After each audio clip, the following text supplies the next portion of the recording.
உலகம் முழுவதும் மறைந்திருக்கும் மர்மங்கள், வரலாற்றின் புதிர்கள், விளக்கப்படாத அதிசயங்கள், உண்மையை தேடும் பயணம். இது மிஸ்ட்ரி கேஸ் தமிழ். டெல்லியின் இதய பகுதியில் பல நூற்றாண்டுகளாக கம்பீரமாக நின்று கொண்டிருக்கும் ஒரு கோட்டை. சிவப்பு நிற கற்களால் கட்டப்பட்டது இந்த பிரம்மாண்டமான கோட்டை. ஒரு காலத்தில் முகலாய பேரரசின் அதிகார மையமாக இருந்த இந்த கோட்டை சுவருக்குள் அரசர்களின் வாழ்க்கை, போர்கள், அரசியல் சதிகள் மட்டுமில்லாமல் இன்னும் விடை தெரியாத சில வரலாற்று கேள்விகளும் மறைந்திருக்கின்றன. வணக்கம் நண்பர்களே, நீங்கள் பார்த்துக் கொண்டிருப்பது மிஸ்ட்ரி கேஸ் தமிழ் சேனல். உலகின் மர்மங்கள், வரலாற்று புதிர்கள் மற்றும் அறிவியல் விளக்கங்களை தமிழில் தெரிந்து கொள்ள சப்ஸ்கிரைப் செய்து பெல் ஐக்கனை அழுத்துங்கள். இன்றைய வீடியோவில் டெல்லியில் அமைந்துள்ள வரலாற்று சிறப்பு மிக்க செங்கோட்டையை பற்றி பார்க்கலாம்.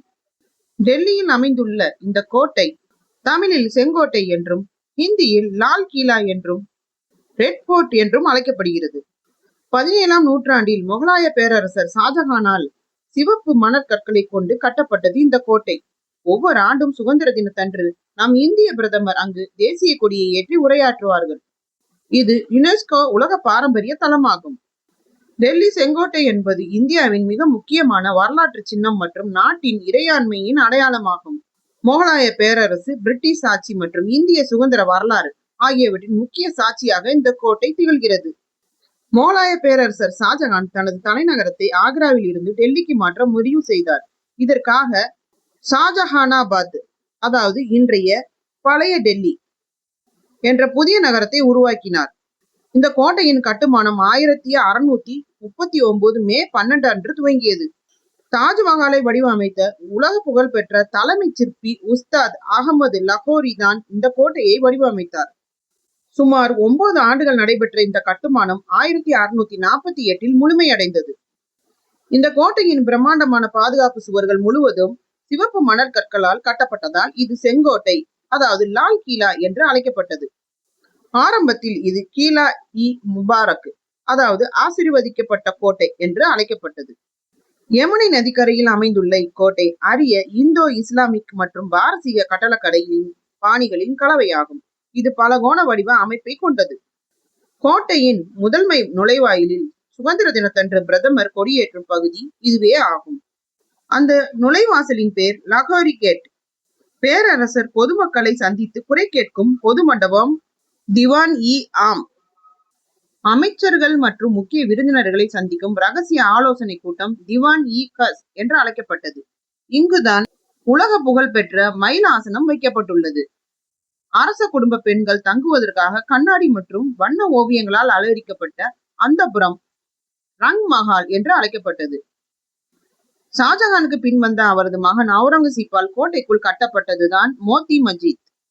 முகலாய பேரரசின் பலவீனம் காரணமாக செங்கோட்டை பலமுறை தாக்குதலுக்கு உள்ளானது. 1739ஆம் ஆண்டு பாரசீக ஆட்சியாளர் நார்த்தி ஷா டெல்லியை தாக்கி செங்கோட்டையை சூறையாடினார். கோட்டையில் இருந்த விலை மதிப்பற்ற மயிலாசனம் மற்றும் கோஹினூர் வைரம் உள்ளிட்ட செல்வங்களை கொள்ளையடித்து சென்றார். பிற்காலத்தில் மராட்டியர்களும் சீக்கியர்களும் கோட்டையை கைப்பற்றி தங்களின் கட்டுப்பாட்டுக்குள் கொண்டு வந்தனர். 1857 நடைபெற்ற இந்திய சிப்பாய் கழகத்தின் போது கோட்டையில் வாழ்ந்து வந்த கடைசி முகலாய பேரரசர் பகதூர் ஷா ஜஃபர் புரட்சியாளர்களின் தலைவராக அறிவிக்கப்பட்டார். புரட்சியை ஒடுக்கிய பிரிட்டிஷ் கிழக்கிந்திய நிறுவனம் பகதூர் ஷா நாடு கடத்தி செங்கோட்டையை கைப்பற்றியது.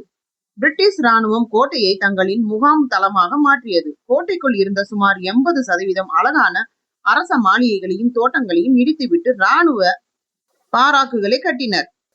INA வழக்கு. 2ஆம் உலக போரின் போது நேதாஜி சுபாஷ் சந்திர போஸின் இந்திய தேசிய ராணுவத்தின் முக்கிய அதிகாரிகளான ஷா நவாஸ் கான், பிரேம் சாகல், குர்பத் சிங் தில்லான் ஆகியோர்கள் மீதான வரலாற்று புகழ் பெற்ற தேச துரோக வழக்கின் விசாரணை 1945 இந்த கோட்டைக்குள் தான் பிரிட்டிஷாரால் நடத்தப்பட்டது. இது இந்தியர்களிடையே மிகப்பெரிய சுதந்திர எழுச்சியை ஏற்படுத்தியது. இந்தியா ஆகஸ்ட் 15, 1947 அன்று சுதந்திரம் பெற்ற போது இந்தியாவின் முதல் பிரதமர் ஜவஹர்லால் நேரு செங்கோட்டையின் லாகோரி கேட்டின் முதலாக மூவண்ண கொடியை ஏற்றி வைத்தார். அன்றிலிருந்து இன்று வரை ஒவ்வொரு ஆண்டும் சுதந்திர தினத்தன்று இந்திய பிரதமர்கள் இந்த கோட்டையின் முகப்பில் கொடியேற்றி நாட்டு மக்களுக்கு உரையாற்றுவது மரபாக தொடர்கிறது. இக்கோட்டையின் வரலாற்று மற்றும் கட்டிடக்கலை முக்கியத்துவத்தை அங்கீகரிக்கும் வகையில் 2007ஆம் ஆண்டு யுனெஸ்கோ நிறுவனம் இதை உலக பாரம்பரிய சின்னமாக அறிவித்தது. இந்திய ராணுவத்தின் கட்டுப்பாட்டில் இருந்த இக்கோட்டை 2003இல் இந்திய தொல்லியல் துறை மற்றும் சுற்றுலாத்துறையிடம் ஒப்படைக்கப்பட்டது. தற்போது இங்கு அருங்காட்சியகம் அமைக்கப்பட்டு நாள்தோறும் ஆயிரக்கணக்கான சுற்றுலா பயணிகள் பார்வையிட்டும் இடமாக திகழ்கிறது. இந்த வீடியோ உங்களுக்கு பிடித்திருந்தால் லைக் செய்யுங்கள். உங்கள் கருத்துக்களை கமெண்டில் பதிவு செய்யுங்கள். மேலும் உலகின் மர்மங்களை பற்றி தமிழில் தெரிந்து கொள்ள மிஸ்ட்ரி கேஸ் தமிழ் சேனலை சப்ஸ்கிரைப் செய்யுங்கள். அடுத்த வீடியோவில் இன்னும் ஒரு சுவாரஸ்யமான உலக மர்மத்துடன் சந்திப்போம். நன்றி, வணக்கம்.